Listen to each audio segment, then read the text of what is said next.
Hello, I'm Sean Cassan, Curator of Exhibitions here at IMMA and Curator of this exhibition, Patrick Hennessy De Profundis, that runs from the 24th of March to the 24th of July 2016.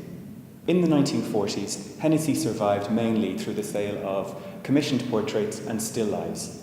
He continued to make commercial work like this throughout his career, and although he became very financially successful, it affected his critical reputation. Alongside these more commercial works, he made numerous experimental or avant-garde works, such as De Profundis, from which we've taken the title of the exhibition. This is from Psalm 130, where Christ cries to his Father, "I cry to thee, O Lord, from the depths." But also more notoriously, it was the last work of prose written by Oscar Wilde and addressed to Bosie, Lord Alfred Douglas.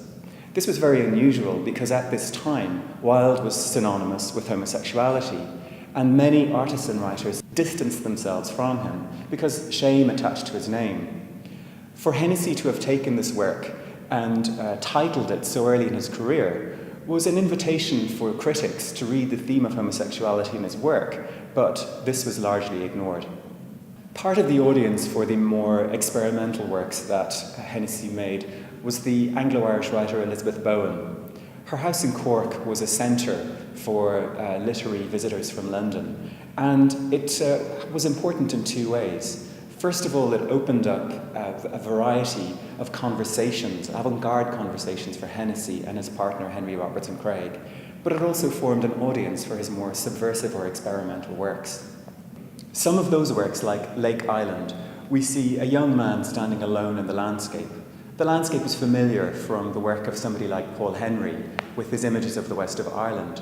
And Hennessy shows us these as images of a landscape of intolerance and a closed society, which means that this young man is standing alone, isolated from his peers, because he has no one to talk to.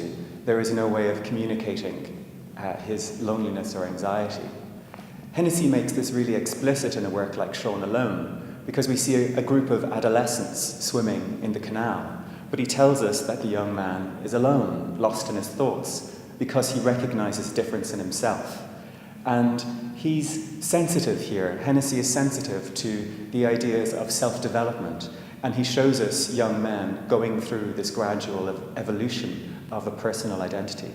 Despite this negative critical reception, or maybe because of it, in the 1970s, we see Hennessy taking an increasing interest in the emerging gay rights movement, and he shows a desire to be associated with that movement. We hope that through this exhibition, it will be a chance to reassess his practice and allow it to be read in the context of that and bring a new relevance to today's audience.